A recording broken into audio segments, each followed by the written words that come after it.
يا أيها الذين آمنوا إن تنصروا الله ينصركم ويثبت أقدامكم.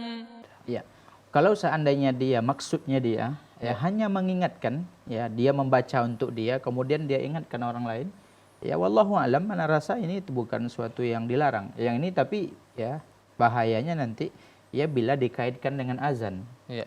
Dikaitkan dengan azan. Karena azan ini tidak ada doa khusus yang dibaca sebelumnya. Ya, tapi kalau dia mengatakan Assalamualaikum warahmatullahi wabarakatuh, ya para warga atau para masyarakat kampung ini, ya waktu subuh jam sekian 10 menit lagi, mari kita bangun, jangan lupa baca doa, ya doanya adalah ini boleh.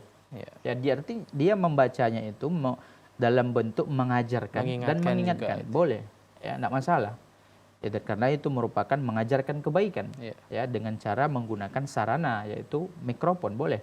Tapi kalau dia jadikan ini sebagai syiar, ya ibadah yang terkait dengan azan, artinya doa ini memang harus dibaca ya sebelum azan, ini yang tidak boleh.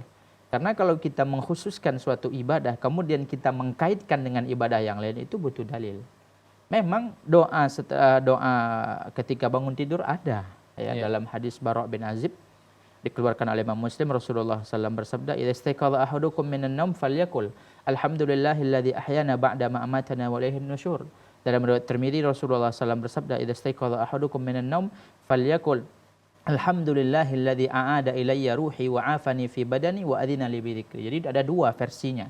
Doa yang sahih itu. Dua-dua boleh kita lakukan. Tapi seperti tadi, kalau tujuannya untuk mengingatkan dan mengajarkan agar orang lain hafal, ya dibaca, itu bagus, tidak masalah, ya. Tapi kalau dikaitkan dengan ibadah azan tadi, ini yang dia cenderung akan jatuh kepada perbuatan mengada-ngada atau perbuatan bid'ah. Nah, jadi ini yang disebutkan oleh para ulama, karena ya sebelum azan itu tidak ada bacaan atau doa khusus yang dicontohkan Rasulullah. Kalau tidak ada, maka nggak boleh kita mengada-ngadakan.